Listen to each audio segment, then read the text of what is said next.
عرب ریاستوں میں موساد کے ایجنٹ کے پکڑے جانے اور مشرق وسطیٰ میں موجودہ صورتحال کیا ہے، آج ہم اس پر بات کریں گے۔ میں ہوں عامر تقوی اور آپ دیکھ رہے ہیں 49 نیوز ڈیجیٹل۔ ناظرین، اسرائیل اور امریکہ کے جو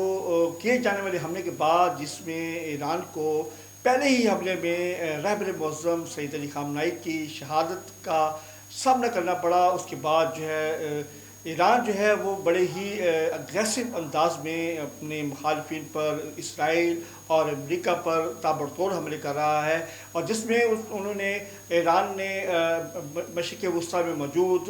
امریکہ کی ایئر بیسز کو نشانہ بنایا ہے، اور اس کے ساتھ ساتھ ان کے بیسز کو نشانہ بنایا، اور جہاں جہاں پر بھی ایران مخالف کوئی بھی سرگرمی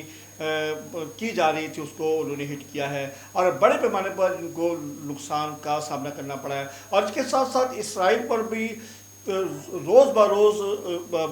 کیے جانے والے حملوں میں شدت پائی جا رہی ہے، اور حالیہ حملوں میں بتایا جا رہا ہے کہ 200 سے زائد جو عمارتیں ہیں وہ ملبے کا ڈھیر بن گئی ہیں۔ اس کا مطلب ہے کہ وہاں پر تقریباً 200 سے زائد جو میزائل اور ڈرونز نے وہاں پہ اٹیک کیا ہے، جس میں ان کے دفاعی جو معاملات تھے ان کو انہوں نے کراس کر کے ان کو ہٹ کیا ہے، جس کی وجہ سے ان کو شدید نقصان کا سامنا کرنا پڑا ہے۔ اور بتایا جا رہا ہے کہ ایران کے خیبر 2 میزائل نے پرفیکٹ اپنا ہدف تاکتے ہوئے وہاں پر حملہ کیا ہے، جس میں بتایا جا رہا ہے کہ وزارت دفاع کا دفتر کو تباہ کر دیا گیا ہے، اور اس میں موجود جتنے بھی فوجی تھے، اور بتایا جا رہا ہے کہ وہاں پر جو وزیر اعظم تھے نیتن یاہو وہاں پر موجود تھے، اور بعض ایران کی جانب سے یہ بھی دعویٰ کیا گیا ہے کہ شاید وہ بچ نہ سکا ہو، اور اس کے ساتھ ساتھ جو ان کے چیف آف کمانڈر ہے اس کو بھی نشانہ بنایا گیا ہے، جس کی وجہ سے ان کو بھاری نقصان کا سامنا ہے۔ اس وقت اسرائیل کی صورتحال یہ ہے کہ وہاں پر شدید خوف و ہراس پایا جا رہا ہے، ان کے عوام گھروں سے نکل کر مسلسل شیلٹر میں، جو شیلٹر ہوم ہے وہاں پہ پناہ لیے ہوئے ہیں۔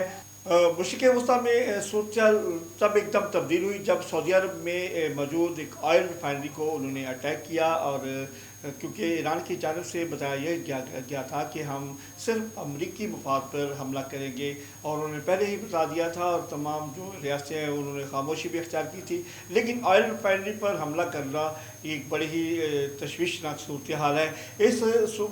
بدلتی ہوئی اور بگڑتی ہوئی صورتحال کے پیش نظر ایران کی جانب سے یہ وضاحت کی ہے کہ سعودی عرب پہ کیے جانے والا، سعودی عرب کی آئل ریفائنری پر کیے جانے والے حملے میں ہمارا کوئی عمل دخل نہیں ہے، یہ ہماری طرف سے حملہ نہیں کیا گیا۔ تو یہ حملہ ایک سازش ہے امریکہ اور اسرائیل کی، تاکہ عرب ریاستوں کو